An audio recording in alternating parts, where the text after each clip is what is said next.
Food photography is one of those things that pretty much anybody can relate to. When we see a photo of food, it affects us on an emotional level.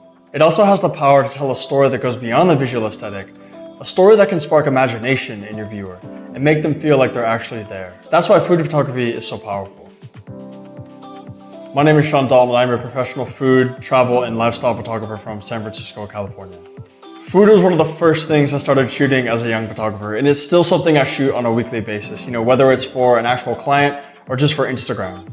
For me, food photography is so much more than just capturing a beautiful image of something that you can eat. It's telling a story. I use a combination of lighting, styling, and composition to tell that story. And today, I'm going to show you exactly how I do it. So in this course, we're going to talk about how to capture moody and emotional food photos. I'm going to take you to one of my favorite cafes in the world, where I'm going to walk you through a dessert menu shoot step by step.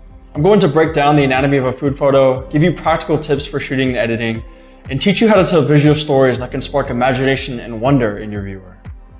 So this course is pretty much for anybody that has an interest in food photography. Whether you're somebody that only has an iPhone and you want to learn how to take better food photos with that, or maybe you're a professional photographer with a pro level DSLR and you just want to learn a different style. There's something here for everybody. With that said, I really hope you take the time to enroll in this course. And if you do, I will see you in the course dashboard with lesson number 1, the anatomy of a food photo. Let's go.